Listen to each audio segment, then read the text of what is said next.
Dr. Corsi, lovely to see you again. Thank you so much Pleasure, Charles. Great for having us here. Thank you very much. Great pleasure to be with you. Special episode of Charles Ortel is closing in with Dr. Corsi. It's an honor to be here. This is where the magic happens, and we're here in the writer's den. This is it. How many books have you written at this point? I've written 25 books since 2004. 25 since 2004. Wow. Mm-hmm. Give or take. Give or take. Yeah.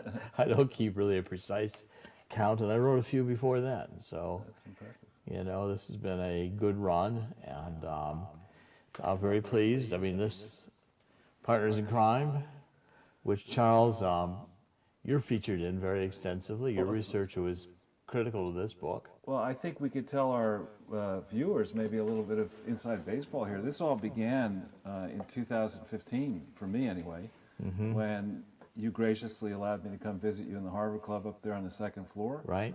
And I took you through my findings. You listened patiently, maybe impatiently. Whatever. Well, I mean, you said, had I ever looked at the Clinton Foundation financials? And I said, no. And you said, well, it's a vast criminal enterprise. And so you immediately caught my attention. And then in that conversation, we went through it, and you began showing me filings and financial statements, and I was pretty shocked. Well, thanks for listening. Thanks for taking it all in. And you gave me good advice back then, as always, which was, rather than try to keep the stuff to myself and run, the risk of what can happen to enemies of the Clintons, you advised me to share the information widely. You began publishing in WorldNet Daily. Right. And that was, if we think about it, that's just when the revelations about the private server were coming to the fore, and before. I think we were really ahead of the curve at that time. We were really out in front of it. When you brought it to my attention, I mean, clearly we were expecting that Hillary would be the candidate.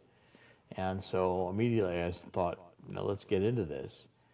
And then as we did, you're right. I mean, I always like to publish everything as I've got it. I don't like to save it or hold it, because, that only gives an incentive. If something happens to you, it doesn't get published. So always I'm publishing constantly. And I've learned over the years, the more you give away, the better it is, including trying to sell a book. Because if people are brought into the story early on and get involved in it, a great deal of information should be free, and then the book pulls it all together. So your blogs, I thought, were very effective in those years and that time, and more detailed. I mean, I'm pretty much of a fast writer. Your writing is more, like your analysis. I mean, it is more labored. I mean, it's more of a torture for you to write. Right. But it reflects the analysis you do, Charles, because your analysis is so meticulous. Thank you. Thank you. Well, it was a pleasure working with you in that early period, and then the book came out, the Partners in Crime book. It really needs to be read again. I go back over it, jog my memory. There are a lot of great footnotes in there beyond what I provided, and when you look at the enormous pattern and practice of deception, it goes back. You've written about the Clintons for decades.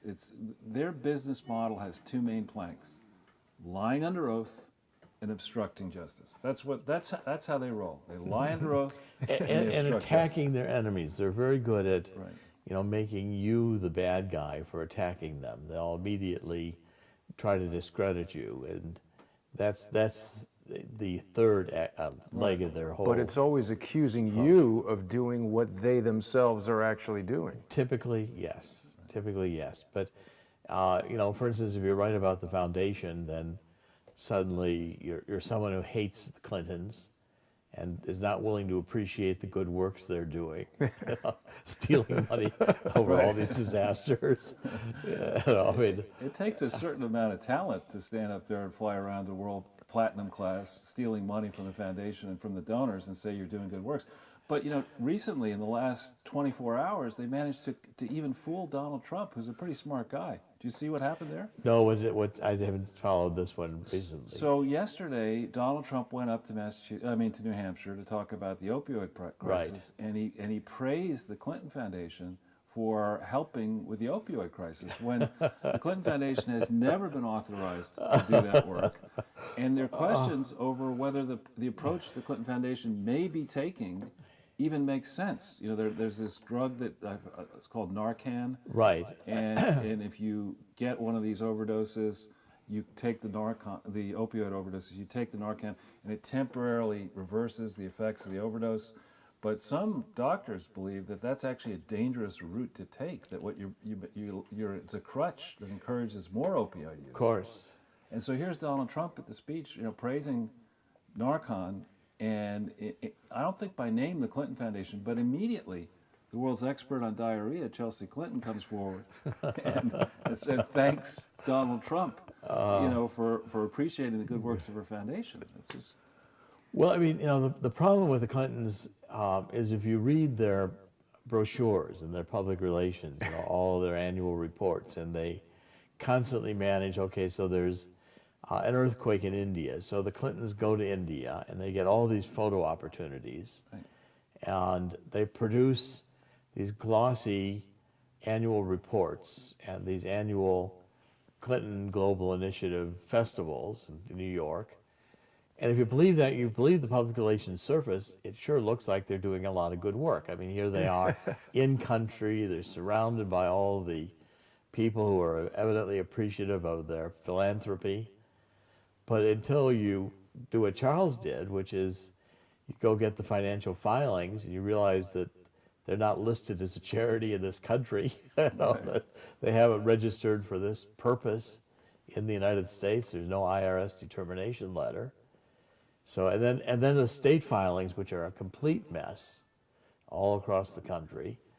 And then Charles said, okay, now let's look at the financials. The financial statements are like a joke. I mean, they're almost worthless because there's these large categories of numbers into which all kinds of things are thrown without any detail in the financial that would permit you to evaluate, what that line item consists of. Right.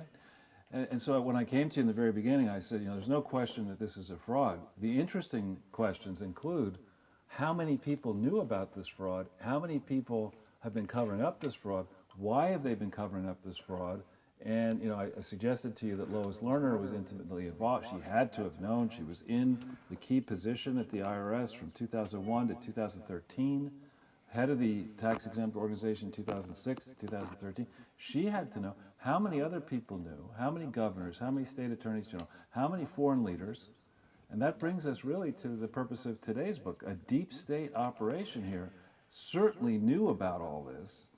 And the question is, who's actually going to govern this deep state? And you have this great new book. I've been reading it. And, thank you. Yeah. We're really here today to talk primarily about that.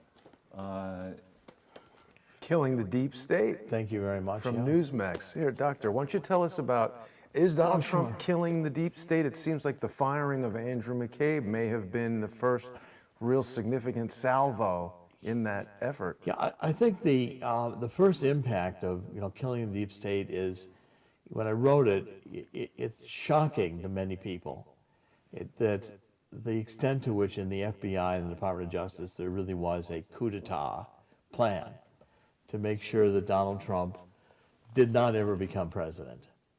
And the information there, as you read it and as you go through it, I mean, it's startling, the number of people in the Department of Justice and the FBI at the very top levels.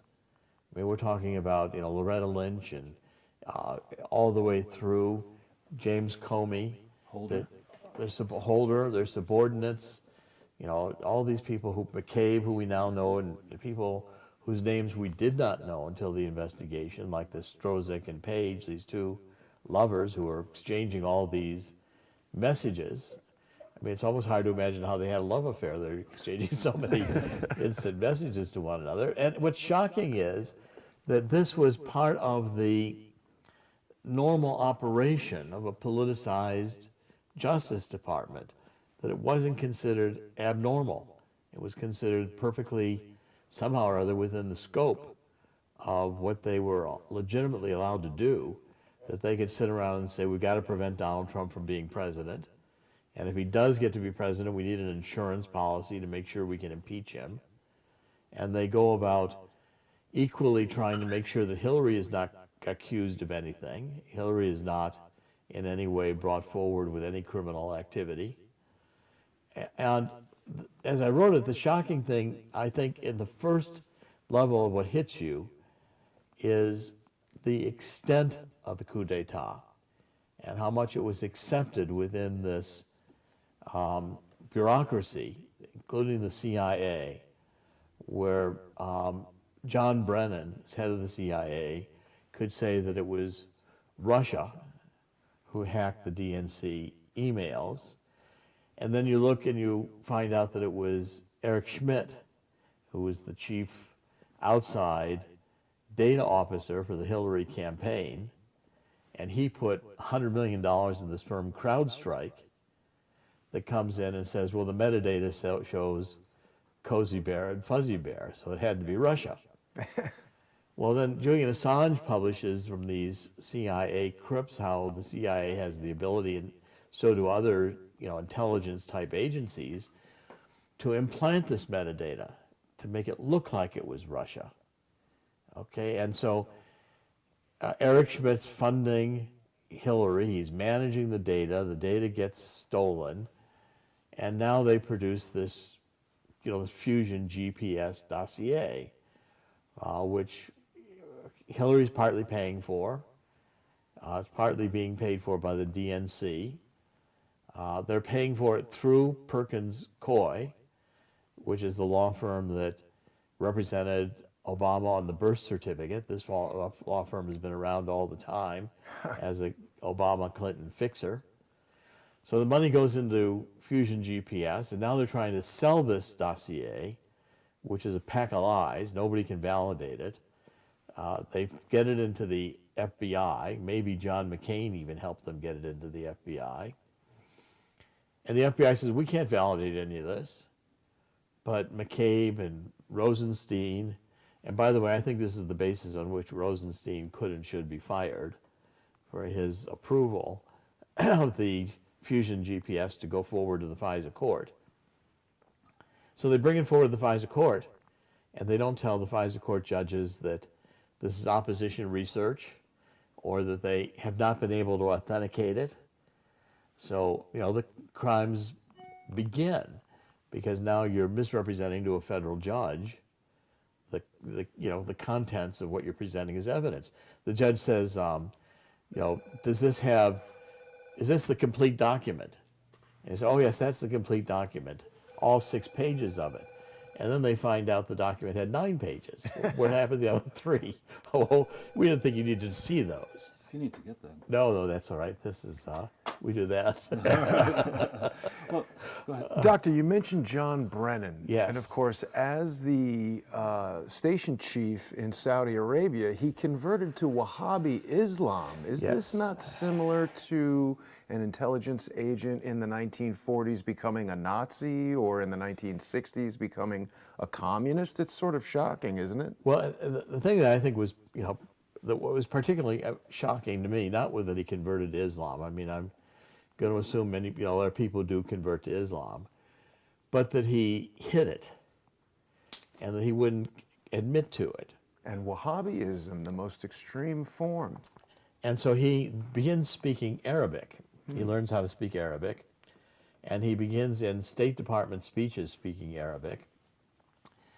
First of all, John Brennan comes on the scene because of another book I wrote, The Abomination, in which I found out that he was the outside security consultant to Obama that broke in and stole the passport records and sanitized Obama's passport records.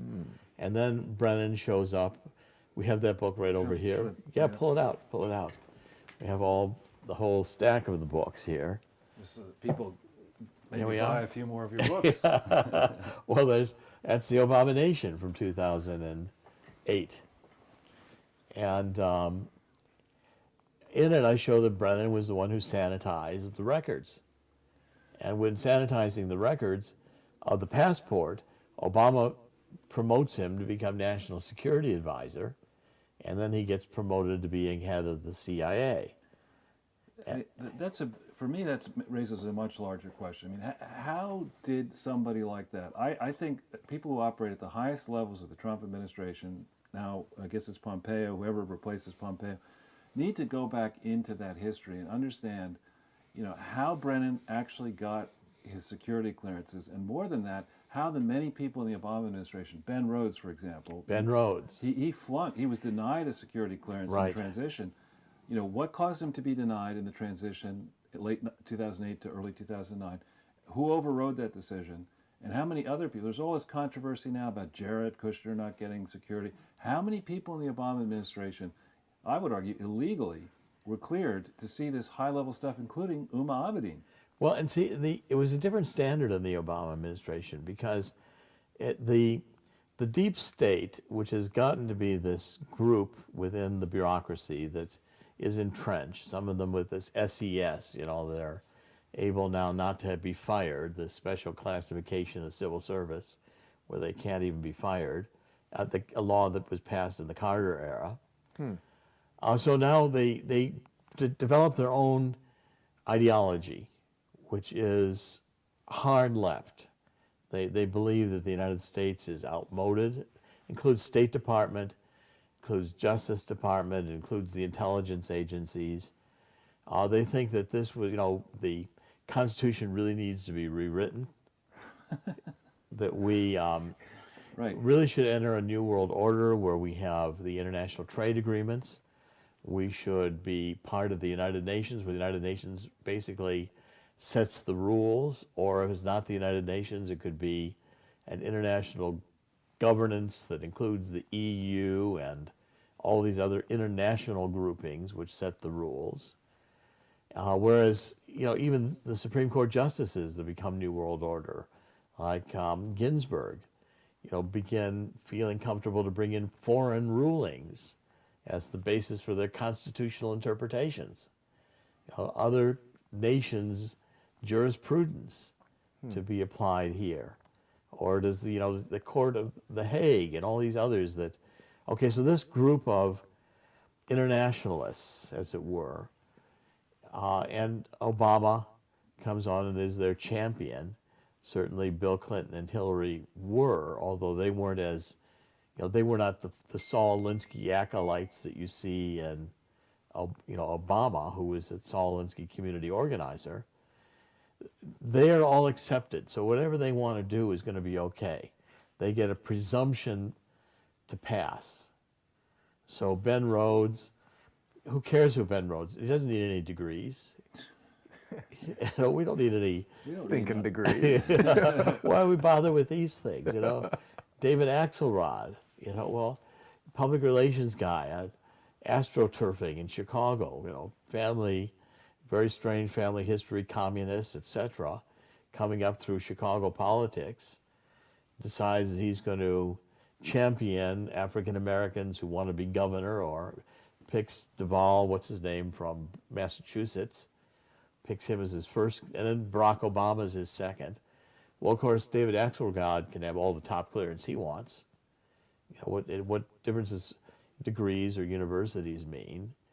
Ben Rhodes, the whole bunch of them. Valerie Jarrett moves in. Well, Valerie Jarrett was born in a Namazi hospital in Shiraz, Iran. She is Iranian, she's Muslim. And the Namazi family, Hassan Namazi, whom I followed in another book, Atomic Iran. We pick up Atomic Iran. Where's that one? That's up there too. How many books have you written, Doctor? 25. Oh, I see 25. it. See it? It is up There there. it is. All right. I'll have to put them all away again after. Atomic Iran. Atomic Iran. I go through Hassan Namazi in this book. Here we are. So that's Atomic Iran. You got a good view of that one? Let's hold it more towards that camera so people There can we see. are. Pull it closer to you. There you we go, are. Doctor. Perfect. Atomic Iran. Okay, well, I cover Hassan Namazi in this one extensively because Hassan Namazi was one of John Kerry's top fundraisers. And he was promoting that it would be okay if we gave Iran nuclear fuel because they would use it for peaceful purposes, very much like Clinton did with Jimmy Carter on the agreed upon framework in the Clinton administration when they gave nuclear fuel to North Korea on the same premise. Brilliant. And suddenly, What could possibly go what wrong? could possibly go wrong here? So that's Namazi. Then Namazi turns out, and he is a top fundraiser for Hillary in 2008. And then Namazi ends up in federal prison because he cheats some banks. I'm not sure what. Yeah, I'm gonna take care of that, Doctor. All right, good. That- He cheats some banks out of millions of dollars. Now, the Namazi family, just to follow through with the story, the Namazi family is a famous family in Iran because in the 1880s, the Namazis were the principal family producing heroin for the opium trade that was going into China, for which the Hong Kong Shanghai Bank was created. Yes. HSBC, for MI6 and the British intelligence counterparts who were running the opium trade to control China in the 1880s, in that period of time. The Namazi family became rich. So here's Valerie Jarrett. She's born in a Namazi hospital in Shiraz. The Namazi family ends up being big funders of Kerry and Hillary, tied into this whole network, and nobody bothers to ask who the Namazis are. Amazing. It is. Absolutely amazing. It's Yeah. stunning. I mean, we've just been hearing recently from Harmon Wilford and his wife. I don't know if you've had a chance to see America's First Refugee. Harmon's in New Zealand, and he's describing the intricate interrelationships between all the people that enable this corruption. It becomes a little almost hard to fathom how you will drain the swamp without draining everyone. Well, and that's another one of the things that's startling about Killing the Deep State. When you read it and I go back and show you the deep connections between Hillary and Obama, how they fit together going back to 2008, the compromises they made, where Hillary was the first one to investigate the birth certificate and may well have said, we'll trade this information as long as we're Secretary of State. And by the way, don't be concerned that we have our own private email server, because we may be transacting certain business on the foundation that we don't want anybody to know about. But it's okay, Barack Obama, because we'll give you your own personal anonymous email address that doesn't say Barack Obama, and you can use that when you want to communicate to us through our email server while we're out of the country, which, by the way, is another famous criminal technique that goes back to Machiavelli. Machiavelli said if you want to run a conspiracy, the only way to do it is make everybody part of the conspiracy.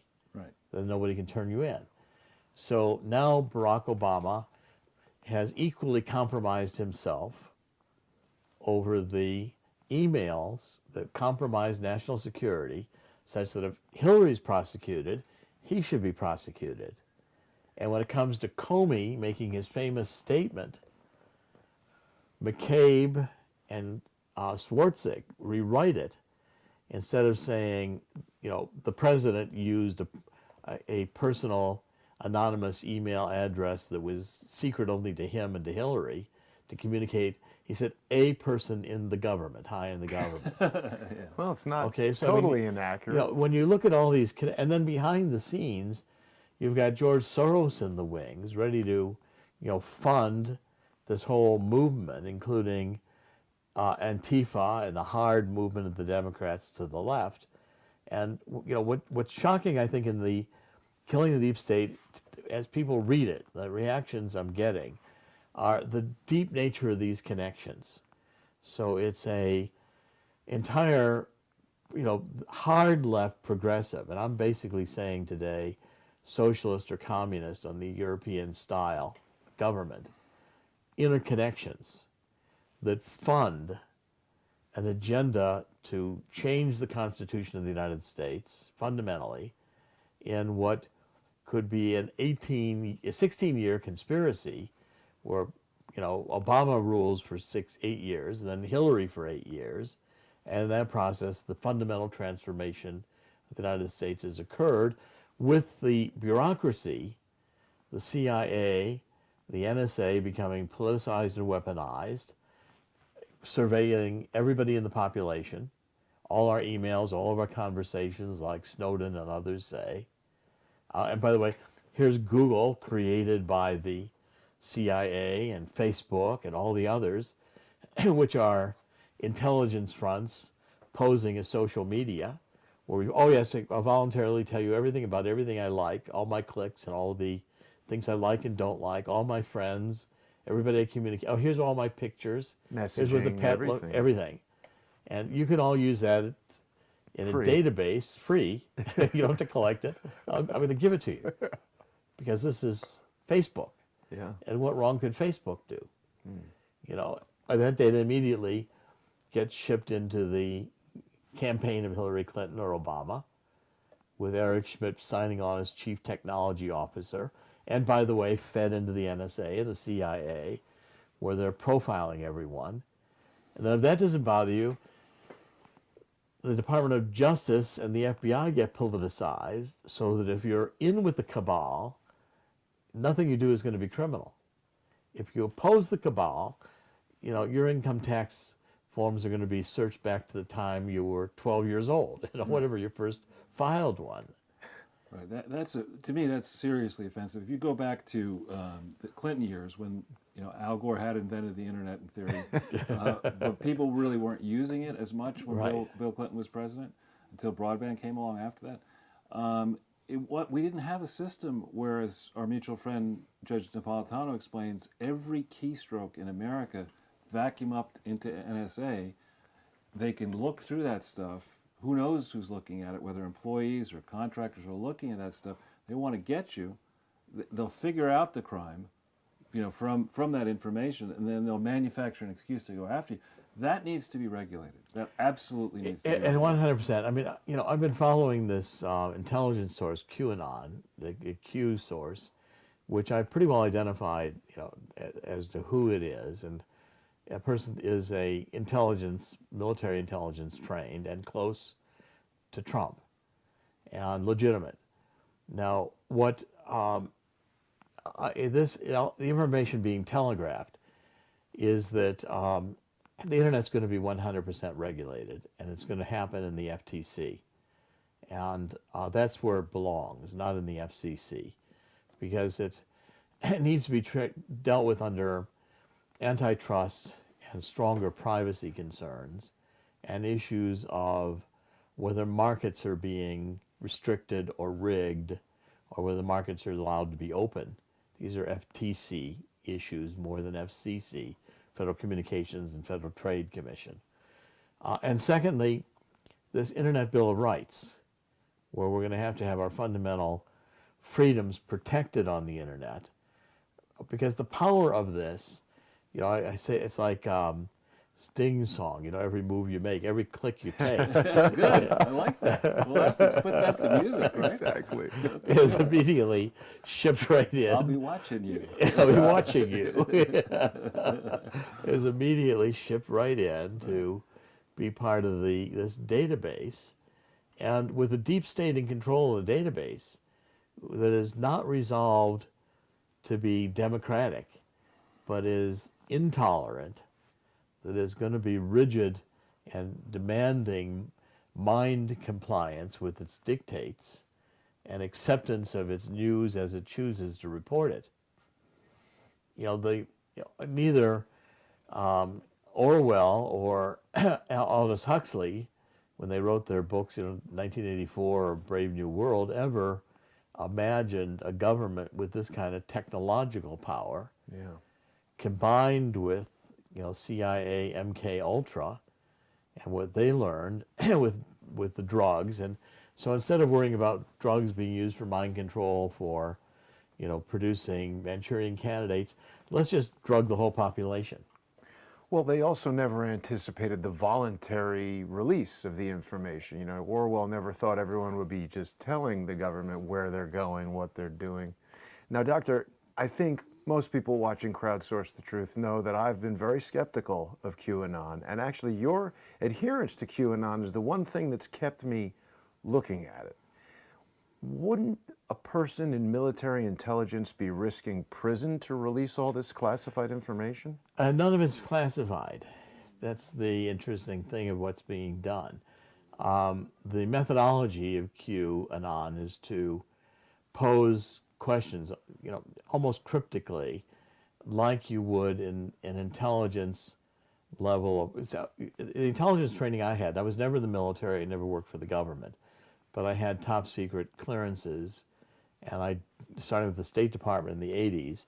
And even before that, I was working with the Law Enforcement Assistance Administration and others from universities on the race riots and the other political protests, Vietnam War protests. I've done a lot of that. I've seen a lot of intelligence material over the years. Most raw intelligence is pretty worthless, you know, because it's from the field and people are trying to self-promote, or you've got, so there's a higher level of intelligence in which the data is being sorted out, and what you're looking for is, you know, comprehensible patterns on which you can make policy decisions, because you basically want to present a commander or a president with the strategic or tactical situation of an enemy or a terrorist group or whatever, so that the choices in response, or what you're going, the next actions, can be better informed. High-level intelligence is not always right, but it's always analytically important to know which are the forces. So it has to be put together in a way that the real exercise is drawing the connections and putting things together. And what QAnon has done is, with these kind of cryptic posts, forced people to make the connections to see, in fact, how behind the scenes really works. Okay, so for instance, I'll give you some recent examples. The QAnon started about 2 weeks ago talking about how this whole issue of Google and the censorship, when it became, probably a month ago, you know, when Google canceled my YouTube account and InfoWars began to have its account, and I went public very actively, aggressively on Twitter and others, and said basically to Eric Schmidt, you know, you want to duke it out, you want to do it in the alley, or you want to do it in federal district court, or you want to do it, because this isn't going to go, you know, and I know where you came from. Okay, and I also know that when Donald Trump signed an executive order on 12/21 on confiscating the assets through Treasury of anybody involved in human trafficking or corruption, broadly defined, the next day virtually you resigned from Alphabet. And actually, I don't think that was coincidental. We haven't heard very much about that since then. And he decided he was going to become an MIT professor, I believe. Really? Well, you know, what would life be like, Eric Schmidt or Zuckerman? Zuckerberg. If you didn't have billions, but you were reduced to all this worthless stock. So QAnon's starting to say, watch, these are now going to be leveraged and destroyed, because it's going to be 100% regulated, and they're going to be exposed. Okay, so then we get into this week, and the whole issue of this Cambridge Analytics comes out, which appears to be an attack on Donald Trump, but everybody acknowledges, wait a minute, you know, Facebook and Zuckerberg were 100% in control in the back pocket of Obama and Hillary, and they got all the data. And it was really in 2012, predominantly, when all these Obama gurus producing their micro-targeting were fundamentally mining Facebook and Google and other information to produce their get out the vote. Now, once the American people realize this, and once it's clear that this isn't social media. This is an intelligence agency front. And you just willingly gave up everything about your entire life. What books you like, what movies you want to watch, where you go on vacation, what hotels you like. You know, Well, it knows where you are at any given moment, the Sure. GPS in the phone. GPS in the phone, and you know, and by the way, here's Facebook. So please post all the pictures of all your friends, all your relatives, all the dogs, all the cats, and wherever you are, take some pictures so your friends can see. Yeah. And give us your phone number. While you're at it. You know what we should do? We should do a poster with Facebook, and then instead of a like button, should be a dislike button. Exactly. Okay, so now you go back to QAnon. Okay, and so what QAnon basically said is that these companies, these social media companies, aren't going to be worth a salvage price by the time the public understands what the game is. That's good. And, you know, then they're going to be opened up to competition, because with Donald Trump now aware that even Twitter has put his posts as sensitive, so if you don't have your settings to accept sensitive materials, you're not going to read Donald Trump's posts. So the President of the United States is being censored by Twitter, Yeah, which is by Jack Dorsey. and Al-Walid bin Talal, big investor in Twitter. Right, and you know, now certainly none of that information goes beyond the NSA to be shared with any other intelligence agency in the world, where they're working reciprocal arrangements. So the British can spy on us because we're foreigners and share that information with the Obama White House on the Trump campaign, which I'm sure they did.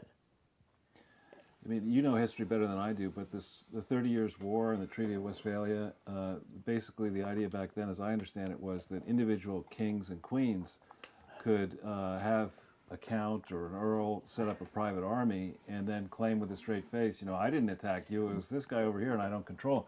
I think that this period where civilized nations have countries that have, in effect, private armies in these private contracting firms, that's got to end. You got to stop that.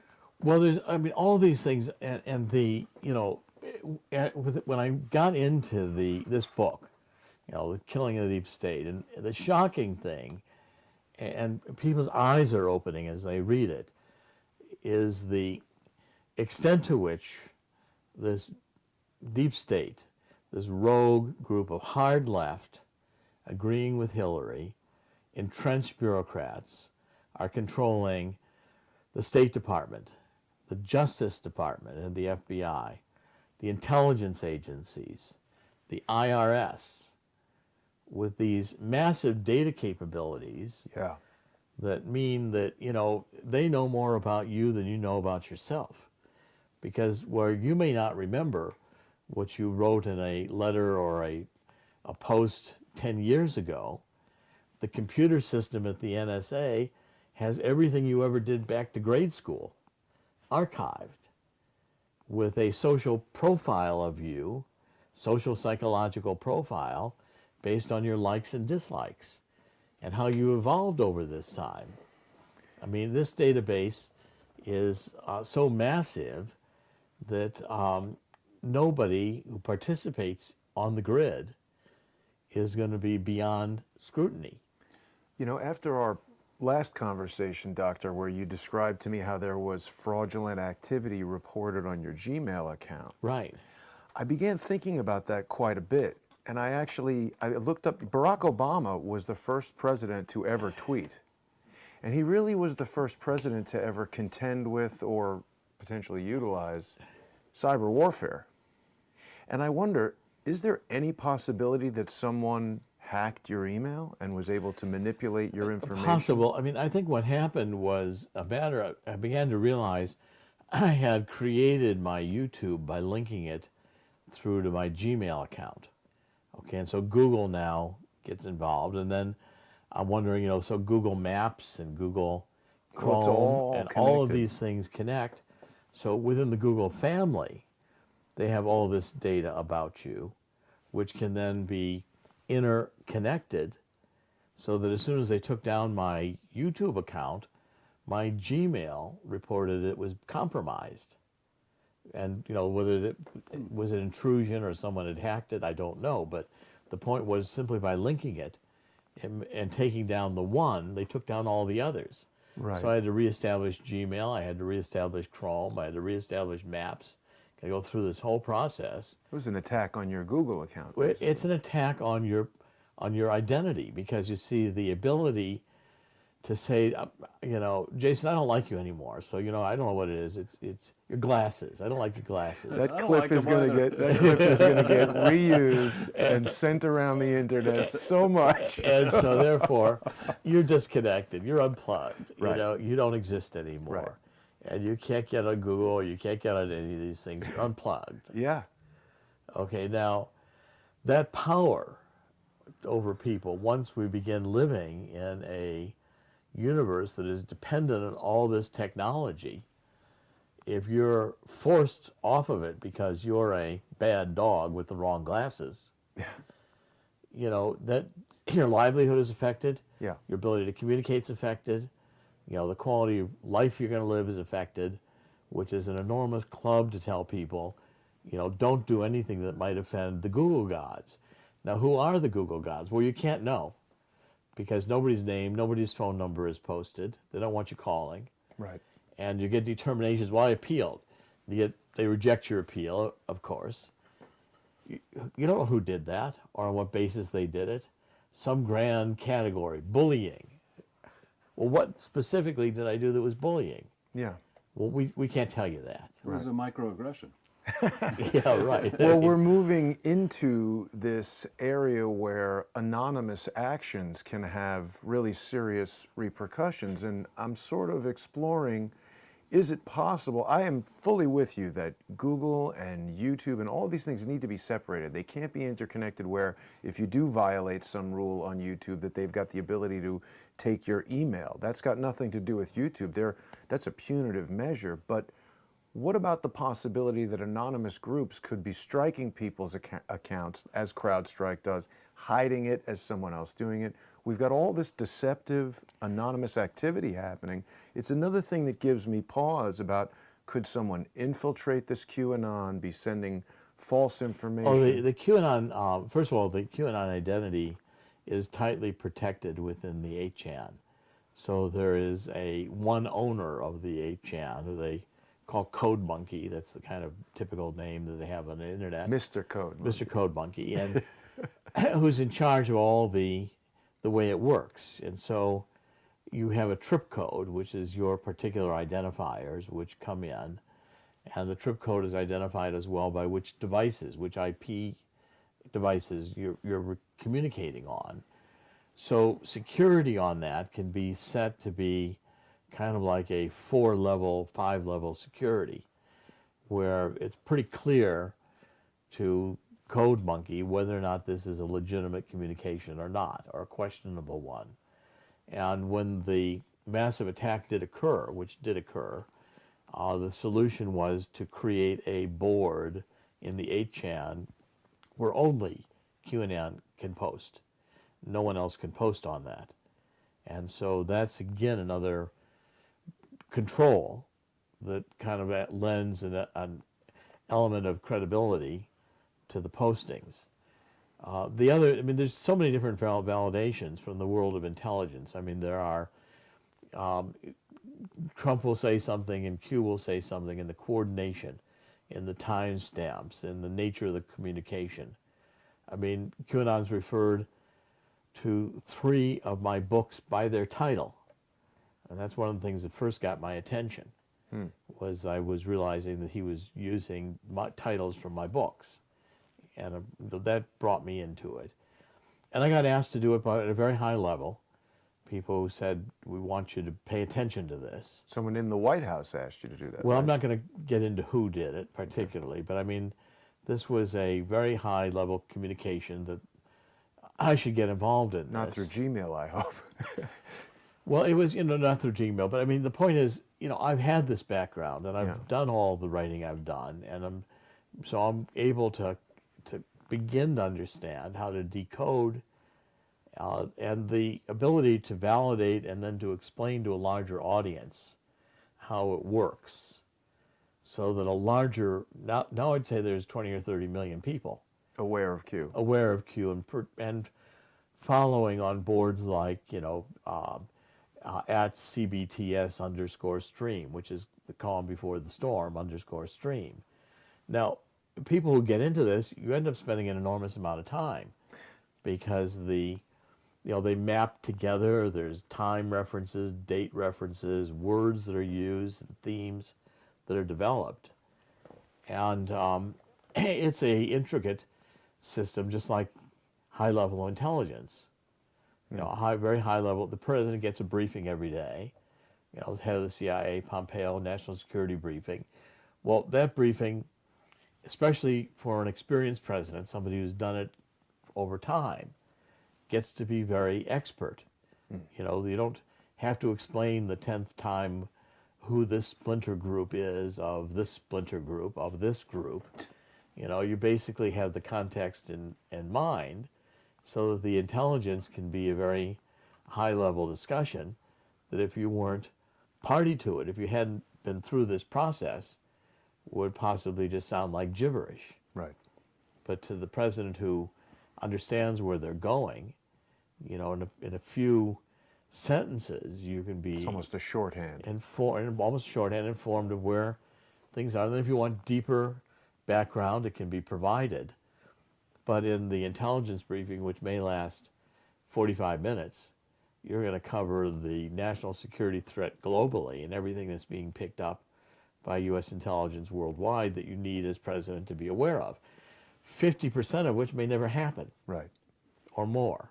And how do you feel about Pompeo making this transition from CIA to State Department and the new CIA director? A lot of people were very concerned about that. Well, and I understand. First of all, knowing Donald Trump, I've known him over the years, and he's always comfortable with a small group of people that he runs organizations with who are extremely loyal to him and have a close working personal relationship. So Pompeo was the one who gave Trump these daily national security briefings as head of the CIA.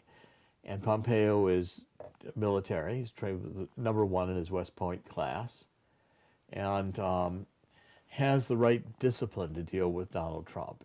Trump and Pompeo as people would like each other, whereas Trump and Tillerson are born to clash, because Tillerson, as head of Exxon, feels like he makes the decision. Now he's head of the State Department, so he'll determine foreign policy. But, President Trump said, wait a minute, I'm the president. Yeah. It's my foreign policy, and your job is not to determine foreign policy, but to implement what I tell you to do. And then Tillerson goes off and he makes, derisive comments about Donald Trump. And he begins to say, well, this is what we're going to do as a nation. And Donald Trump calls him on the phone and says, I don't know where you got that, but that is not what we're doing. What you think we're doing, but it isn't what we're doing. So these high, and also both Tillerson and Gary Cohn, who left at the same time. First Trump had the people from the Republican National Committee, and Priebus shows up and says, look, we're the pros from Dover. We've been in Washington forever. We know how Congress works. Just rely on us, and we'll get you your Obamacare repealed and replaced. Trust me. Trump's is great. I could just kind of coast back and go to Mar-a-Lago and golf, and you guys will take care of business. Well, they don't. It's a disaster. Doesn't work. Well, the day it didn't work, Trump fired Priebus out and got rid of the whole tier of them. So now these guys come in and say, oh, that's okay. Those were just we're the guys from Wall Street. We're Goldman Sachs. We really know how things work. We're the ones who provide the investment structures. We really run the world. And why don't you just leave it to us? And we'll make you successful. So Trump does that. He says, I want to have a massive tax cut. And by the way, we're pulling out of the Trans-Pacific Partnership. And Gary Cohn says, well, what do you mean? And Trump says, well, we're not going to have multilateral treaties. And by the way, we're going to have some new steel tariffs. And Tillerson says, what do you mean? And he said, well, I mean, you guys are gone. See ya. I don't need Wall Street anymore. I'm bringing back the steel industry. I'm bringing back the coal industry. I'm going to revitalize some of these cities that the Democrats have ruled for 50 years and turned into nightmares.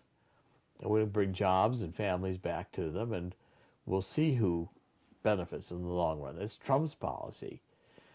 Now Trump is down to the military. And it's one of the points I make in Killing Deep State, and it's a very important point, is that, I was suggesting, writing and getting the word to Trump, that he should not make the same mistake Jack Kennedy made. Yeah. And that is after the... Keep the top on the limo. Well, no, that's a good one too. But I mean, after the Cuban Missile Crisis, Kennedy really turned against the military for lying to him, and he had people like Curtis LeMay, holdover from World War II, who wanted to go to nuclear war, was pushing nuclear war, and they also abused Kennedy because they said it was a family of Joe Kennedy and pacifists, and Adlai Stevenson was his representative in the UN, and they didn't trust Adlai Stevenson. He was never been in the military. They considered him an egghead and a wimp. The generals wanted to flex their muscles and go to war. So the advice to Trump was, you better keep the military close. And Trump has realized two things. One is that military intelligence trumps all other forms of intelligence. Because under this Supreme Court decision, Reynolds v. U.S., which was a 50s decision, and involved I believe, a B-26 airplane that went down and mysteriously and was being re-equipped by the military. And the Supreme Court basically decided that nobody had a right to know what was going on, including the other intelligence agencies. So military intelligence trumps the others. And the branch of government that's closest to Trump are the Marines. Yeah. Because the president can directly command the Marines and doesn't have to ask anybody's permission to do it. The other branches of government require a little bit more involvement of the Joint Chiefs and involvement of Congress. Of the military. Of the military. I didn't know that. So the Marines have, going back to Thomas Jefferson and the Barbary Pirates. I mean, Wow. who did he send? He sent the Marines, shores of Tripoli. And I had a conversation with Field McConnell this morning where he said his sister, Christine Marcy, who was at the top levels of the SES or helped create the SES, that she has basically surrendered to him. And it seemed like another sign of the deep state crumbling. Trump is going to be very effective on this, and I think uniquely effective. But the point is that executive order that he signed put into place an emergency situation under which he can declare martial. It has been declared. We're under martial law. Well, yes, not fully brought out, but with an emergency declaration. Wow. It's already been declared. That's And by the way, something Trump did that got bypassed altogether is within the last month he redefined military tribunals and signed an executive order completely redefining military tribunals, which is done periodically, but this one is done in a way that's going to give him the ability to bring forward political criminals who have committed treason. Do them all in Chappaqua? Or Gitmo. Gitmo, yeah. Good thing we kept that open. And are refurbishing it. Okay. I wouldn't refurbish it. Well, Hillary's going to need air conditioning and everything. But it's an interesting point. So Trump's first foreign trip to Saudi Arabia, and now today we have the Crown Prince is meeting with Donald Trump, I think, as we speak. Wow. They have had the benefit of many months of interrogations of extremely powerful people, including Prince Walid, who some people say was strung up upside down and beaten and has negotiated a way out of there. Do you agree with me that it's likely that a lot of the information that has come out of those interrogations is coming right back to Washington, to Trump, exposing Americans, possibly including Brennan, who have been corruptly gaining benefits out of deals in Saudi Arabia, construction otherwise. Probably deeper than you realize, because Vernon Jarrett, who was, one of the, I guess the father-in-law of Valerie Jarrett, part of that whole family, in 1979 wrote an editorial that I discussed in the birth certificate book, where Vernon Jordan said that al-Mansur, who was a militant Black Panther turned Black Muslim, working with Al-Walid, Saudi Arabia, had money available for African American kids going through school who they thought might someday be president. Okay, and then when it came time for Obama to get into Harvard Law School, al-Mansur called Percy Sutton, very famous lawyer in Harlem, and says, I'd like you to recommend this kid to Harvard named Barack Obama. Now, we don't know very much about Barack Obama's background, but I'm suspecting from these connections, and I said, you'll be shocked in this book how much the connections between Soros and, killing the deep state, how much between Soros and the Jarretts and the Al-Walids and the Bushes go back in this deep state connection. Yeah. So we may find out where Obama got financed for college. The Al-Walid may just have given up. Yeah. And, part of this whole move was a decision by Donald Trump that he needed to realign forces in the Middle East.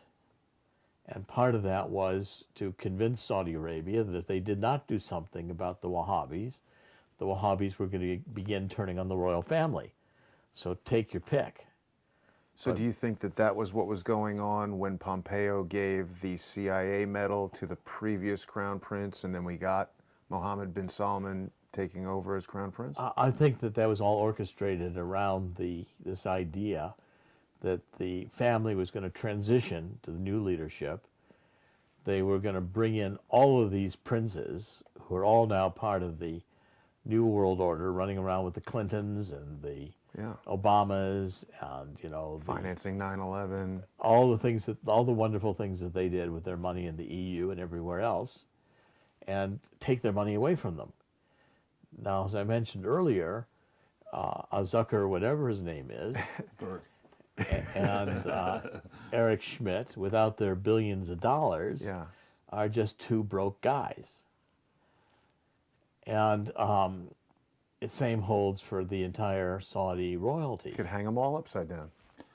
Well, and that also, there's news that in the last little while here, Prince Bandar reputedly killed himself. What? Yeah. Really? Yeah, and that's shocking Wow. to me, because in most organized religions, including Islam, suicide is not something that you're supposed to do. I'm shocked. But see, again, you've got the dynamic that if he was implicated, this may have been the best way out. Wow. In other words, it was going to be, if his connections to the Clintons and the Clinton Foundation and all of the illegal money laundering to the tune of hundreds of billions of dollars that went on. Because remember, the Clintons were not only dealing with, with the criminals in India, including the Guptas and McKinsey who went to prison. Yeah. They were dealing with the criminals in Haiti, who were running Digicells and all kinds of other operations in Haiti, and the criminals in Canada who were trying to put together the takeover of the uranium in order to sell it to Russia, Right. who wanted to take it over. They were just going to get it arranged for Russia so Russia could come in and buy it. Clintons orchestrated that. I mean, and the criminals in France with Unidaid. Oh, France. Criminals in Geneva with the UN.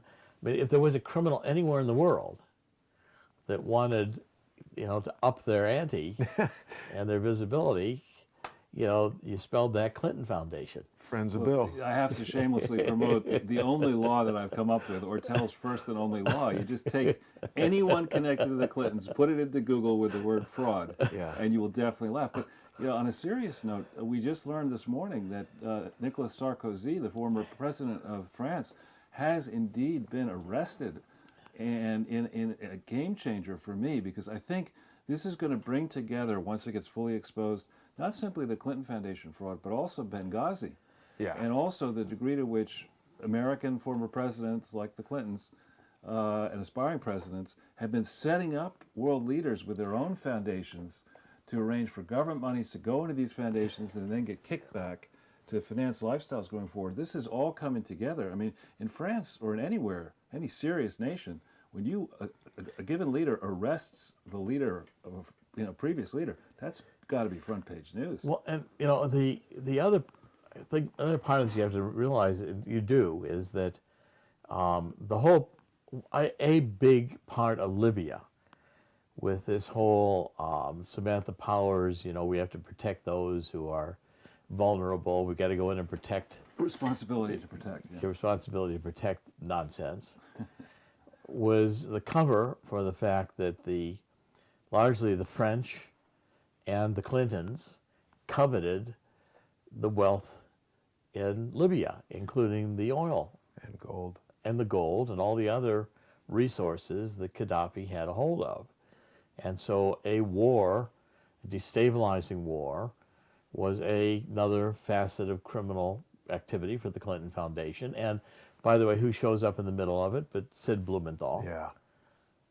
Texting in Sid Blumenthal, who, originated the birth certificate issue. Said almost every one of these, nefarious things you can go find either Sid Blumenthal to originate it or David Brock to cover it up with Media Matters, and accuse everybody of being a conspiracy case if they dare to expose or investigate any of this. Now, all this, by the way, is off the grid, and if you mention any of this on Facebook or Google, or now immediately you're targeted and you're about to be unplugged, which is why this whole censorship issue, the Internet Bill of Rights, is so critical, because we can't have the future network of information integration or broadcasting be controlled by a small group of people who are on the inside of this cabal that is determined New World Order to have an intolerant freedom for themselves to enslave everybody else. And isn't this an area, it's actually, people keep talking about the need for bipartisanship, but in my experience on the Clinton Foundation, I spend more time, now a lot of time with Jason, thank you for that, by the way, but a tremendous amount of time on progressive radio, progressive stations. Isn't killing the deep state a program that the left, certain element, the true left, The true left, see, they should be in favor of it. the true left is hardly, there's not much of it left anymore. Now, it may be reclaimed again, but if you look at the left that was when John Kennedy was alive or Hubert Humphrey was alive, that type of left doesn't exist. This left is moved hard. This is a hate left. Right. This is really hate. This is the Southern Poverty Law Center. This is the first origins of a European-style socialist or communist party. The first people they kill, by the way, are the useful idiots, which is, all of the groups that have gone out and protested for them, not realizing that they were basically dispensable as soon as power was seized, which has typically been the case in we take a look at all the revolutions of the left, including National Socialism, which was Nazis. They were, a lot of this originates in the conflict between National Socialists on the left and the communists on the left in the Weimar Republic, and I write a lot about that. The point is, today, with Donald Trump, he's saying in the Middle East, we need a new, as it were, balance of power. And we're going to have Saudi Arabia combined with Egypt and Jordan and the United States to form a countervailing balance against the Iranians, who have combined with Russia and with Syria, and also into Lebanon with Hezbollah, and the Muslim Brotherhood is core to that fact. Even though the Muslim Brotherhood are Sunni and the Iranians are Shiite, they combine in their hatred of the United States and of Israel. But the fundamental, even if Israel were to be eliminated, if the United States were to be eliminated, the final battle would be Sunni Shiite. Because that's the real core division that is in the heart of the heart of Islam. Doctor, have you seen any evidence that you feel links the activities in Las Vegas on October 1st to all this turmoil in Saudi Arabia? It certainly looks like an extraction. The prince was extracted and brought back, and that was step one of what turned out to be this essentially revolution or coup from the top. Because there was an attack in Jeddah 6 days later. I think it was tied together, and I've seen some of the photographs of it, and it's not something I've written about or really gone much on the record on, but if pressed on it, I would suspect that it was an extraction, and the shooting was a false flag or a cover, because the pieces don't fit together. The evidence we've been told doesn't fit together. Now, before we get distracted in that sidebar, I want to continue on the main theme here. Sure. Which is that what I'm arguing in Killing the Deep State is, I'm not going to get on the mainstream media. They don't want this message out there. Well, while you bring that up, Jason, you've got, 51,000 subscribers, loyal subscribers, many of whom stay on these broadcasts for the entire period of time. If you could put that book up again, Jerry. I mean, you need to get out and you need to get this book, and more important than that, one of the beauties of Jason's channel is that his listeners are very engaged. They not only do they listen, they think, they absorb, they act. You need to please bring this book, read it for yourselves, bring it to the attention of your friends, recommend it to your friends, even lend it to your friends. Get this book out there. It's a very, very important book. Well, buy it as a gift for a friend so that the doctor has Sure. more books sold. Well, it's not about selling books. It's about making sure people get the message out. Of course. Because I'm also trying to, raise funds to send some books to people who can't afford them. I'm doing everything I can to get this out there. And the key issue is that this audience, your audience, Jason, I've supported you from virtually the beginning. You have, Doctor. Thank you for that. And the audience around the QAnon audience, which is huge and also very dedicated, and I've been working with them for hours and hours and hours, as you have, on their live stream broadcasts, which we've been posting around the internet and on my YouTube channel on CBTS_stream, and there's a very, very large audience that is, as it were, awakening. And I think we're at the beginning of a second American Revolution, which is going to be done as the first one was, of the anonymous Thomas Paine writing The Common Sense under the pamphleteers under an anonymous name, which produced this awareness among the colonies that rule by Great Britain was probably not a good idea. And the original liberalism, which was the Locke and the Hume and Hobbes, those philosophers which were arguing an extension of Aristotelian politics to include more rights as opposed to duties, which was the ancient version, but still limited government. This was a transformation that occurred, waking people up to the need for overthrowing, right then, the despotism they were under from the crown.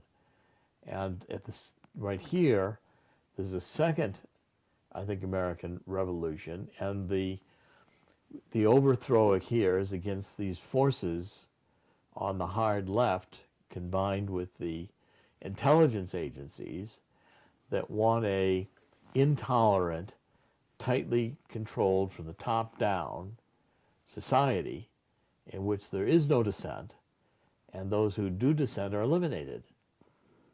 And life, as Thomas Hobbes would say, would be increasingly nasty, cold, nasty, hard, brutish, and short.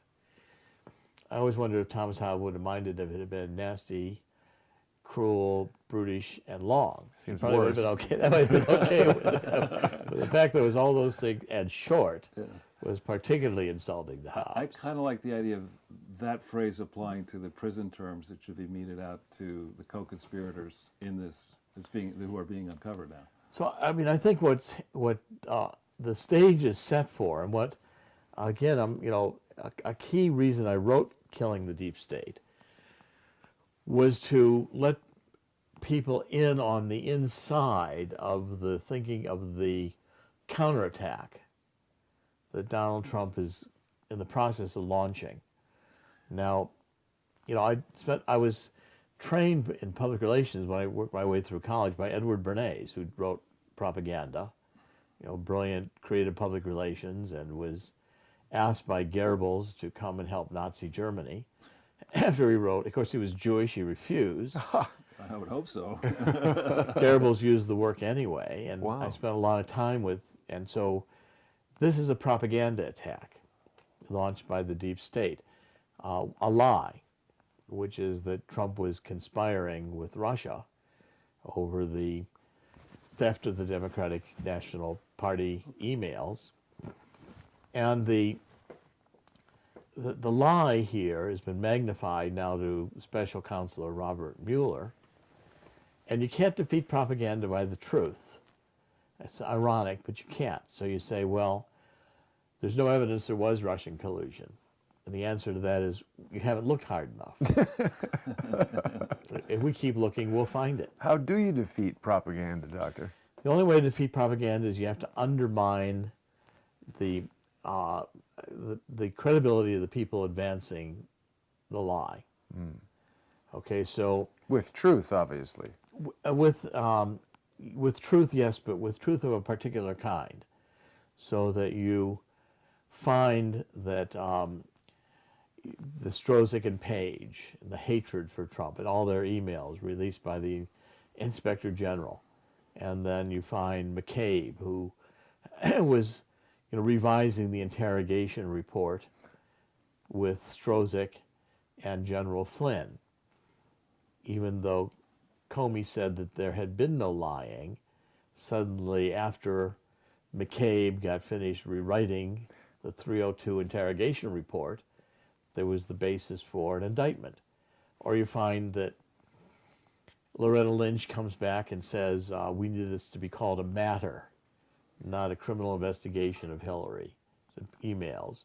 And you find that, Comey revised that document any number of times with suggestions from Strozik and McCabe to constantly make it clear there was no criminal involvement. So you begin to get this. Then the Fusion GPS was paid for by Hillary in part, and the DNC, and no one validated it. By the way, it was this outrage. And so Carter Page. Well, Carter Page had, in 2015, participated in a very similar sting against a Russian group for the Department of Justice. Now, Working for the FBI, right? is he an undercover agent? And in getting wiretapping or electronic approval on him was his mission to go talk to everybody else so they could be included in the collateral damage. Right. Because no one wanted to know what Carter Page said. They wanted to know what these other people said. Well, I got a question. And then that information goes into the White House, where Valerie Jarrett unmasks the names with the approval of Barack Obama, and it's leaked to the press. Now, once you get this information, and once you begin to see, the recasting of these people, the reframing of them, and it's clear that they committed these crimes, it's no longer possible to think of the Russian narrative as the same power or impact. Then you point out the 13 Russians that Mueller did indict.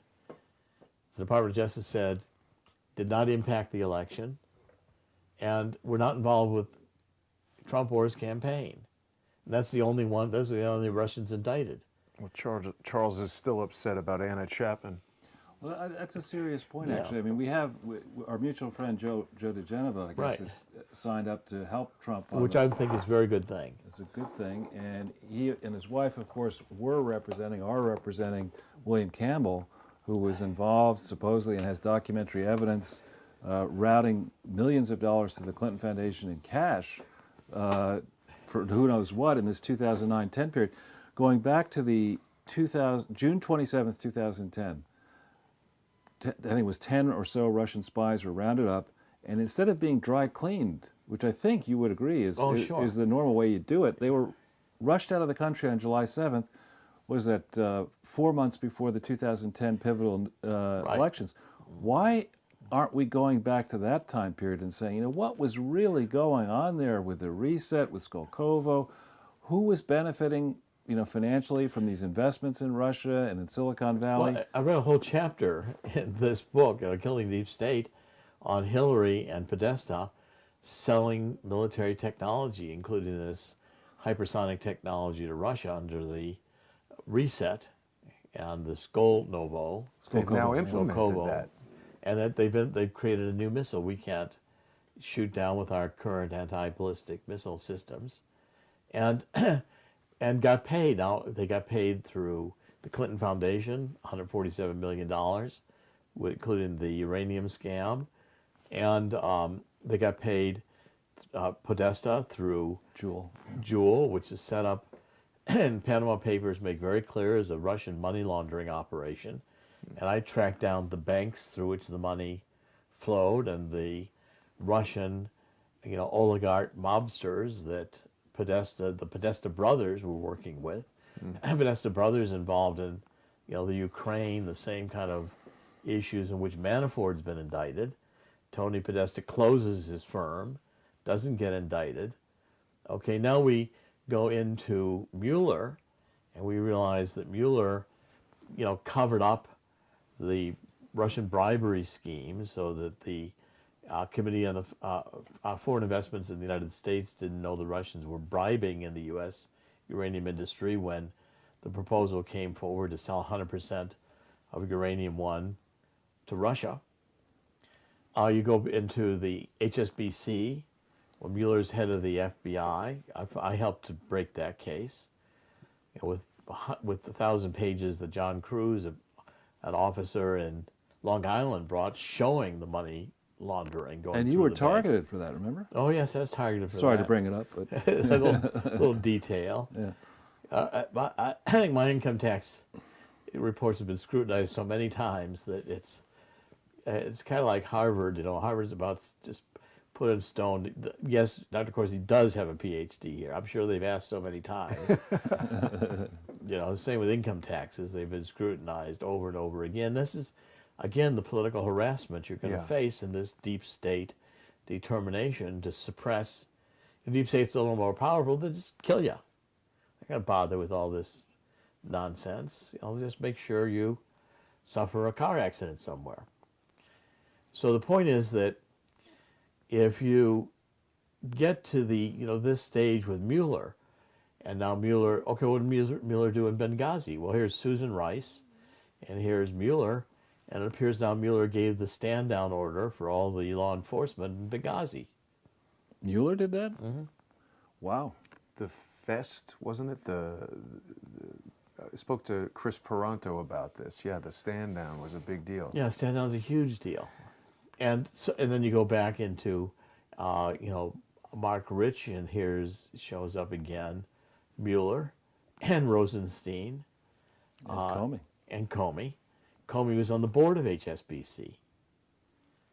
Comey's brother does the taxes for the Clinton Foundation. Oh, Lordy.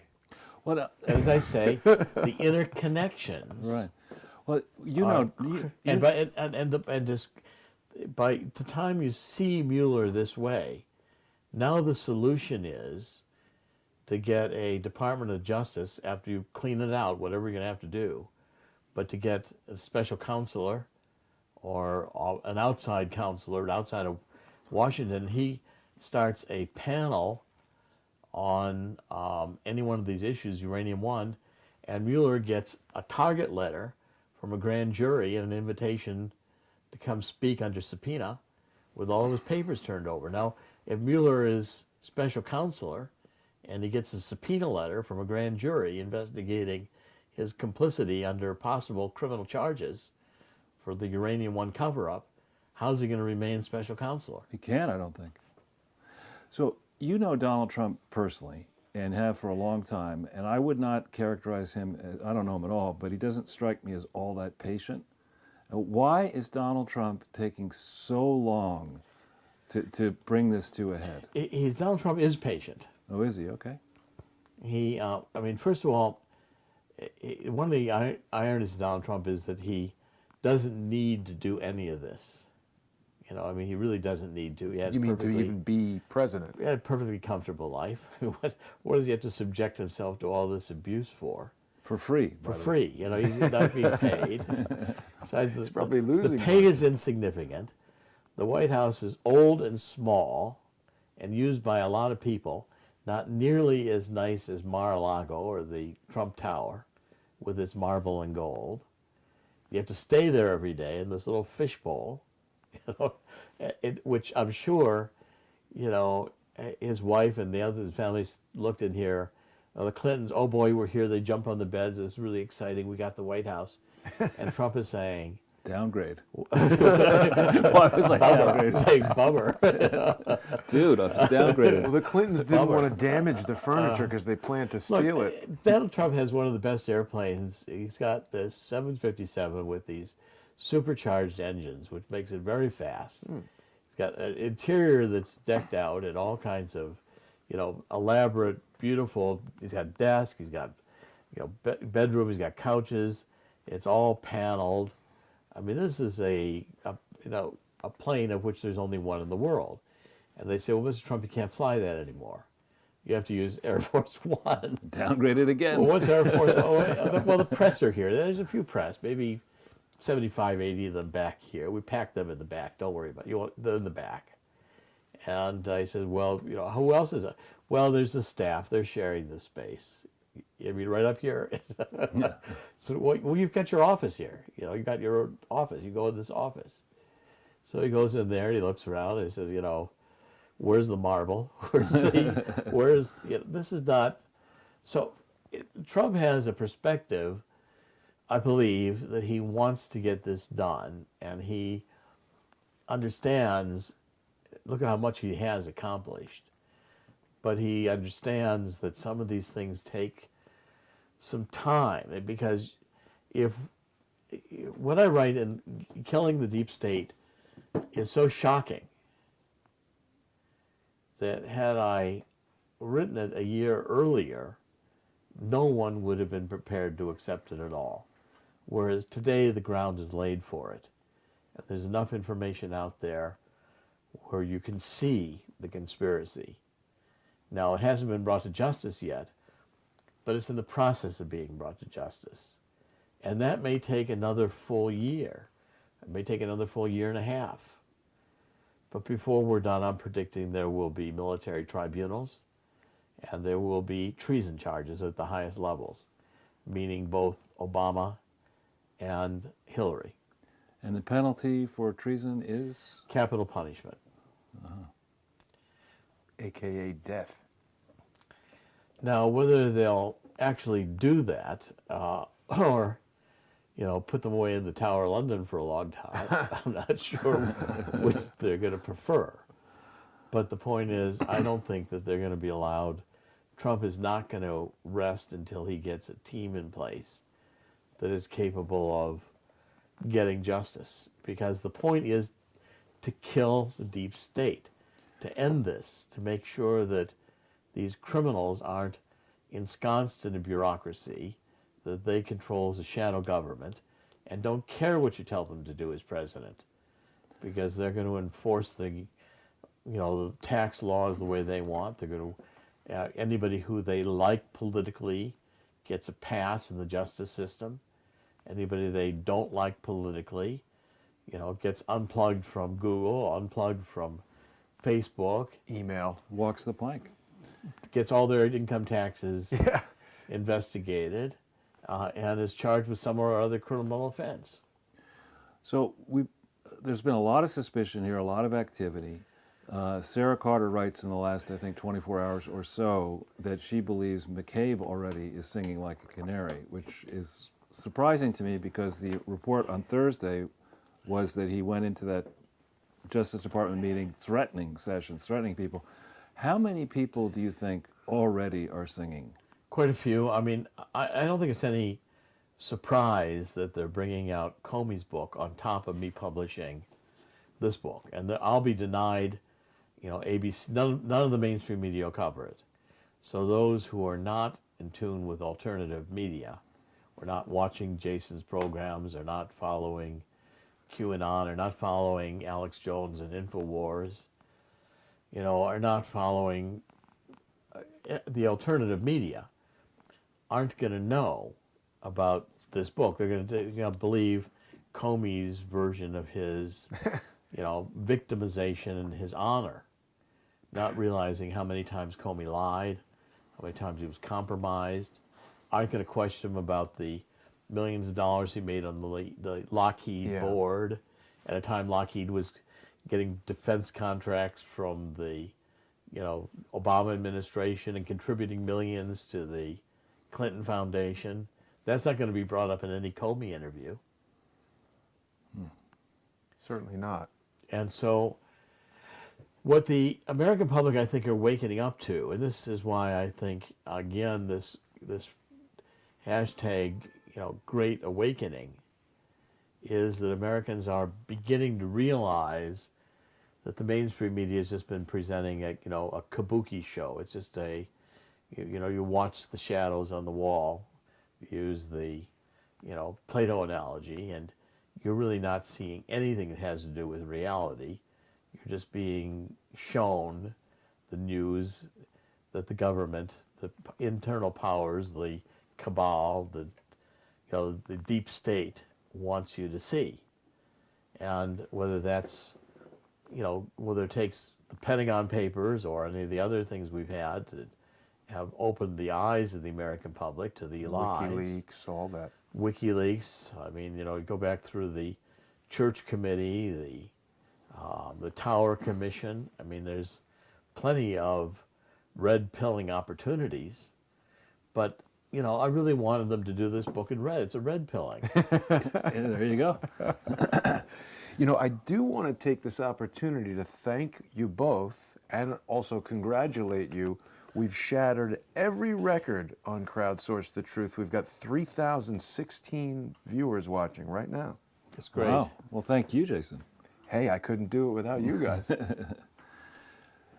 So certainly the arrest of Sarkozy would seem to send a signal to all of the Andrew McCabes and even Barack Obama and Hillary Clinton. It's what's going to be tough to watch, and it's going to, my timing of writing this book right now, I wanted The Killing of the Deep State to come out right at the cusp of transition. Trump has survived the first attack. Now it's time for counterattack. Julian Assange published when I believe Julian Assange is now in Switzerland, and I think that Snowden is in China. I think they're in Hong Kong. They're both not. There's been no sightings of Assange in the Ecuadorian embassy since Christmas that I'm aware of. Assange published this very famous chess game. This was a chess game that was between Capablanca and a guy named Marshall, I think in 1917 or 1918. And the nature of that chess game just happens to have a very great kind of analogy for what's going on here. Marshall had been trying to beat Capablanca. Capablanca was Cuban. I think he's probably one of the most brilliant chess players maybe ever. And Marshall really wanted to beat him. He'd not been able to do this. And so Marshall studied, he came up, he was playing black, moved second, and he designed this initial very brilliant attack which the two pawns, king and queen pawns, are advanced to the center of the board in a very unorthodox opening. and Capablanca was taken by surprise. So for the first, dozen moves or so, Capablanca is just trying to figure it out and parrying the attack. And at any moment, he could have made the wrong move where Marshall would have had checkmate. But Capablanca kept figuring it out. It was that brilliant. So he paired the attack at one point. So it got to the point where it was clear Marshall lost that initiative. Now, when you look at Capablanca's his pieces at this time, he's not only paired the attack, there's two bishops lined up on diagonal attacks right at the king. And he's got the queen on a direct column attack right at the king. And he's got all of his pieces that within a few moves, he's got a very powerful attack organized in mid-game. This is now mid-game. At the very end of the game, towards the end of the game, Capablanca has a rook that has been an A1 for the entire game, a sleeping rook, they call it. And so he advances pawns and gets this rook to advance to A6 and gets one of his pawns to be a queen. Now, unless he makes some horrible mistake, it's inevitable he's going to win, and Marshall resigns pretty soon at this point. But the point is, the attack failed. So Mueller and the deep state thought they had it, but they didn't have enough horsepower to checkmate. Trump survived it. Covfefe. Now we're into the counterattack. And the last part of the counterattack, which was Assange was signaling, was that his rook will be released, and I think Snowden too, and they'll be able to deliver the final chapter of this, which is the extent to which the intelligence systems have grown into a monitoring of the U.S. population and are central to the activities of the deep state, combined with social media in the deep state, and the deep state criminal actors who have controlled these agencies of government to the advantage of the Clintons and the Obamas. We've all had the privilege of going to great universities. To a certain extent, and to an important extent, the rationing system wherein people get admitted to these universities and are graduated from the universities, and the way thought has been shaped now for 30, 40 years, Orthodox thought, that's got to be part of the deep state too, is it not? It is, and this is university system today. I think the best thing to do would be to quit paying student loans, because so many of the student loans have allowed these universities to expand, Right. universities to be created that should never have been created, faculties to be on pay that they never would have been able to have, and we've got $1 trillion debt that may never be paid off. Another $1 trillion to be paid off by the Treasury. And I think, where Trump is headed, Trump ultimately wants to attack even a deeper level of the deep state, going back to the 1913 period, attack the Federal. We don't need the Federal Reserve. John Kennedy recognized this, publishing those Treasury certificates that he published. We can eliminate the Federal Reserve, central bankers, all the Woodrow Wilson New World Order stuff. League of Nations originates. He articulates his Princeton University version.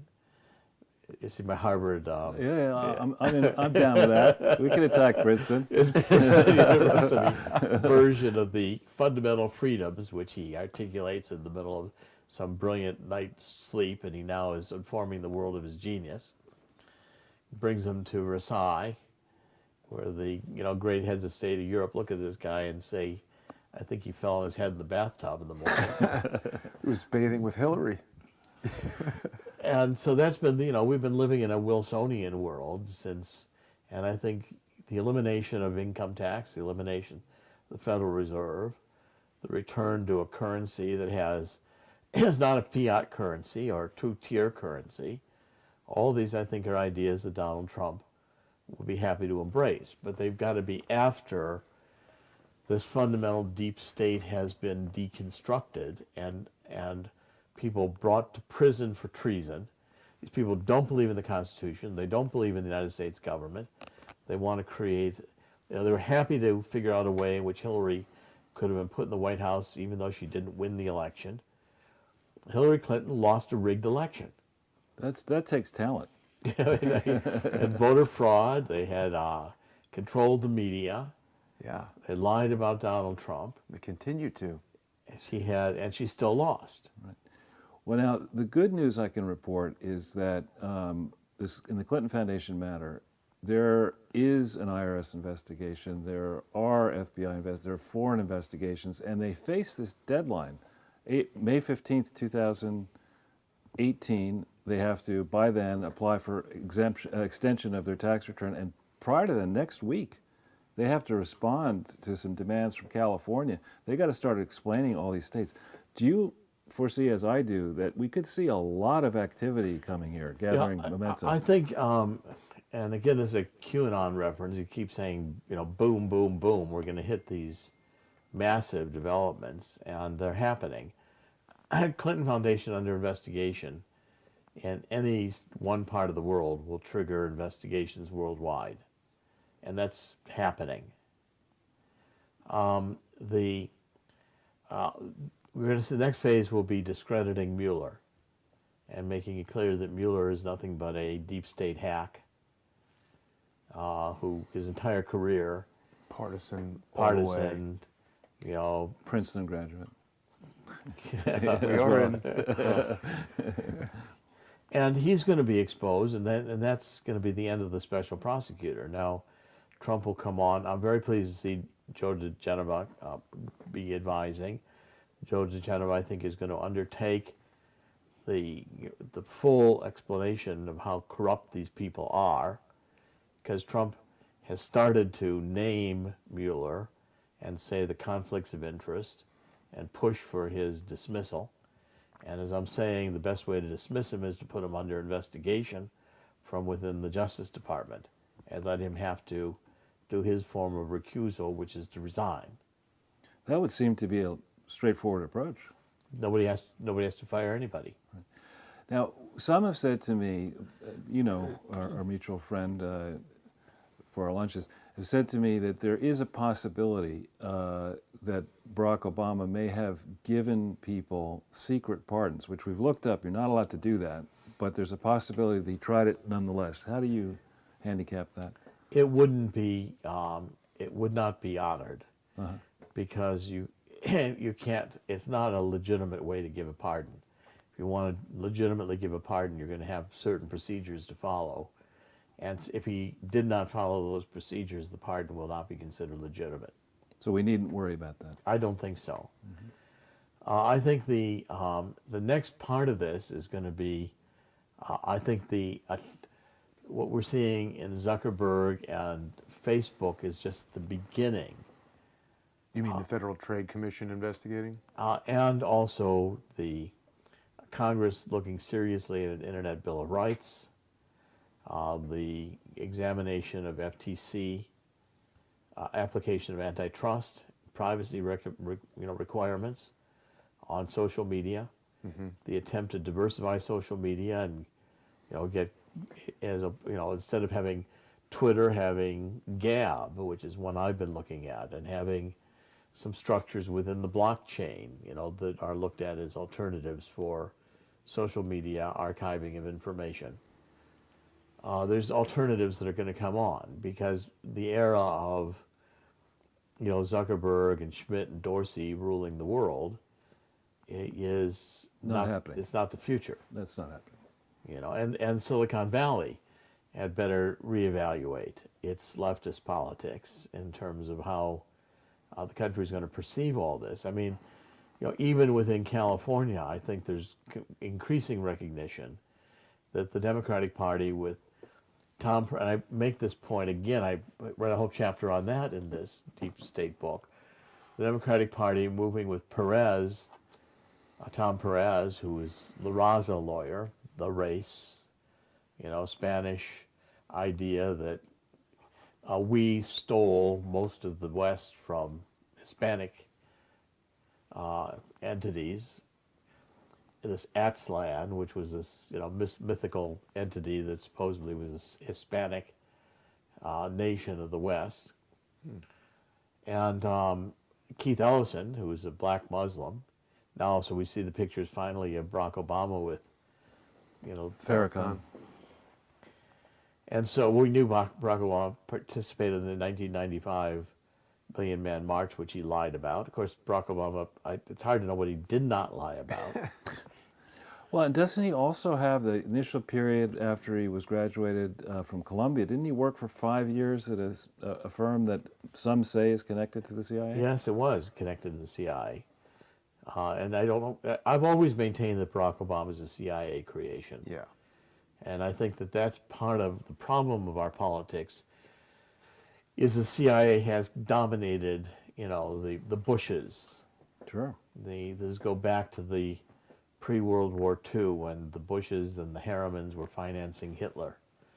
I think there's a strong argument that out of World War II we became, Hitler's idea of a social welfare state where the multinational corporations had a strong partnership with government is very hard to find dissimilar than the New World Order kind of crowd's idea of how international governments should be run. Let the multinational corporations set the rules with these multinational corporate structures like the EU, and the rest of us can take our orders from nameless bureaucrats in Brussels.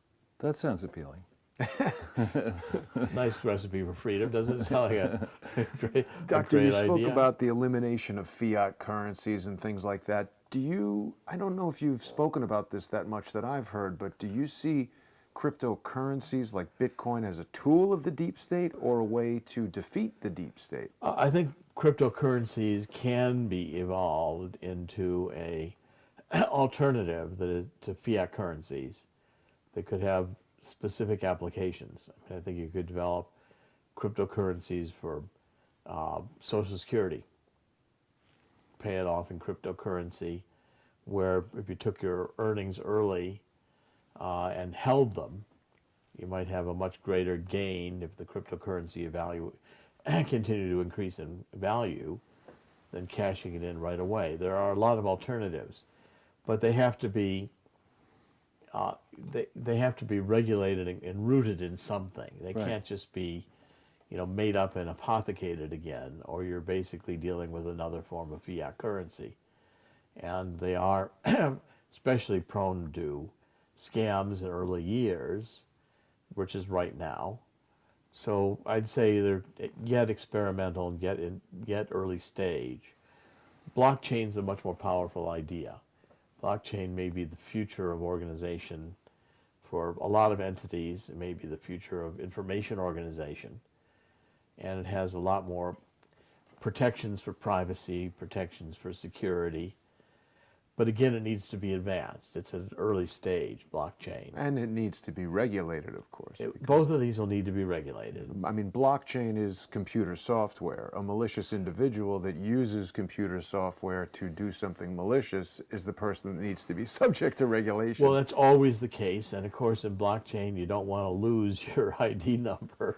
Or in the case of what you were describing with blockchain-driven social media platforms, again, they're resistant to the type of censorship where Yes. YouTube can just cut you off, but it also introduces a problem of indelible per se libel, where anyone can post something there, even if it's false and damaging, and it can't be removed. It's early stage, but the logic is very promising, much more promising than top-down logic, which is what we're using in most of our organizations and structures today. It's more of a decentralized, and I think the future merits examination of decentralized structures, especially after we've gone through the 20th century, the 21st century. We're beginning to understand how these centralized structures result in totalitarianism and gravitate towards state control, and and produce state-dominated, state-controlled wars backed by state, propagated news to justify the wars. Right. And it was certainly starting with, again, Woodrow Wilson and the entire committee that was created to sell the war to the American people. These become very powerful tools. It's like spending the time with Bernays. I would ask him, if he felt that he, any grief or remorse that he had introduced some of these powerful ideas that were leading to things he obviously found abhorrent, like, the Holocaust, and to mention one, and as well as state control and all the other, issues of what we call today fake news. And his response was basically that these were fundamental, principles that derive from human psychology. And of course, Sigmund Freud was a family member, and he derived much of his thinking from Sigmund Freud to understand these subconscious forces that determine how we perceive news, how we perceive organizations, how we're impacted by advertising. And his basic, what I derived from him was learning the techniques like I'm applying in killing the deep state. I mean, to really show you how you can use these techniques that he understood to combat the abuses of propaganda, which are the deconstructing the examination of Mueller and all these people, where you realize that, once you see that they're criminal, it's hard to buy their lie. Right. Once you see the criminal nature of Hitler, it's impossible to go back into 1933 and imagine that this is going to be the industrial future of Europe. But the lie was very seductive in the early phases. And so the New World Order lie, the international trade lie and the World Bank lie and the United Nations lie and this whole NAFTA lie, all of these things were very seductive when first presented. But then when you deconstruct them to know the criminality of the people proposing them and what they intended that they really do in terms of their own wealth creation to the detriment of everybody else, and the control features that they had in mind, which are what we're gaining today. We're going to have what killing the deep state is all about is we are, and with Donald Trump, I think we have to say we're blessed by God to have Donald Trump there, because he'll deal with these. But we have information technologies, collection technologies, which have been unimagined in previous generations, where we could record permanently everything said on the planet, regardless of how insignificant. We have the ability to reduce all books, all knowledge to few computer disks. It can be searchable. The techniques of control psychologically, etc., and politically, sociologically, are much more understood. The drugs are much more powerful, much more seductive. And the people are not being educated on the fundamental principles of government or the fundamental values or the morals that were fundamental to the ancients, to Aristotle, etc., and were core to Western civilization until modern times. Not even educated in critical thinking. Don't even know what critical thinking is. Better take a logic course. White privilege. Take a logic course, or engage in really understanding fundamental mathematics or any of these things. And why do that when you can do women's studies and Chicano studies and black studies and socialist studies and all these, wave the banners and point fingers at people that you don't like and say they're hurting your feelings. Well, Jason, I don't know. We've kept Dr. Corsi here for almost 2 2 hours, and I know you've got travel plans. Got to travel today. But yes. it is important to get this book out there, to get people to understand how important these themes are and these ideas are that Jerry has laying out in the book. We thank you for giving us this opportunity to share your knowledge, intense knowledge with us and with the crowd. I don't know, Jason, do you have anything to... Well, it's always a pleasure to see you, Doctor. I think this was a great conversation, and there's so much more to discuss. Well, it's always, you know, Charles and I have worked together for a long time now, for years. This goes back more than 10 years now. And we've started to work together as you come on the scene, and I've encouraged Jason your work. I think you're doing excellent work, and the two of you are producing, you know, really important videos that I think people are watching and really learning from. And I'm honored to have the opportunity to have the discussion with you and to address an audience that is largely your audience that you've created. And I'm very appreciative. It's also enjoyable to have a conversation with both of you. It's, you know, you forget, it doesn't feel like 2 hours have passed. No, not at all. Well, thank you very much. Very educational for me, Doctor. Thank you for the kind words. I want to remind everyone watching that they should pick up a copy of Killing the Deep State, and they can see you on InfoWars, where you're... Yes, and InfoWars will also be selling the book. The book is published by Newsmax. Humanics, the publisher, is owned by Newsmax. And it's available everywhere now. It's in the bookstores, and it should be prominently displayed in the bookstores. Good. Of course, unless the bookstore's run by The someone Deep who State. puts my book just behind the mouse. And it's available on BarnesandNoble.com and BooksAMillion.com, as well as on Amazon.com. But if people would prefer to buy from a retailer that's not controlled by the CIA, they can go to Barnes & Noble, they can go to... And all of these, I think, you know, I'm appreciative of all the people marketing the book, and those, I think, buying and reading the book are going to find that while Killing the Deep State is shocking, that as they think through it, they're going to realize that it's important to support Donald Trump in this counterattack, because what's at stake is whether or not, you know, the Constitution survives, whether or not the constitutional republic that our founding fathers envisioned survives. And this includes fundamental freedoms, including First Amendment, freedom of speech and religion, Second Amendment, right to bear arms, Fourth Amendment, freedom from unreasonable searches and seizures. And unreasonable searches and seizures in the electronic era are incredibly intrusive. Indeed. So it's a great opportunity to tell the story, and this remains a fight to save Donald Trump, President Trump, which is the subtitle. And I encourage people to get involved, because Trump will need the knowledgeable support of the millions who voted for him, staying with him through this battle. This is not going to be an easy battle. Like they say, when when you clear the swamp, the alligators are going to bite back. It's not going to be an easy win. So what are the best places to follow you? Obviously, Twitter, Do a lot on Twitter, and all the social media I do is one form or another of my name. Like Twitter is Jerome.Corsi, I think.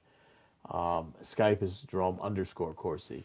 I'm writing almost every day in Infowars.com, and I'm working very strongly with Alex Jones to be on Infowars and to support their programs and to, you know, contribute news content to them. And it's really the only place I'm publishing is on Infowars.com. There, and with Twitter and with Facebook, posting some content. But I would encourage people to follow Infowars. And then I'm doing some of the decoding with the CBTS_stream. I'm posting various videos increasingly on my YouTube and Gab channel, both, again, my name, Jerome Corsi. And I'm trying to get a little more proficient in being able to produce videos. It takes some time. I'm not nearly at Jason's level. very few people are. But I hope to be able to produce at least passable videos that are watchable. Well, I'm happy to help you in any way I can, Doctor. Well, thank you. I appreciate that. So thank you, gentlemen. It's been a great afternoon, and I'm delighted to have spent the time with you both. Thank you, Dr. Corsi. Wonderful to see you as always. Good luck killing the deep state. Thank you. Pleasure. Thank you, gentlemen. I want to thank everyone for watching, and we'll be back tomorrow.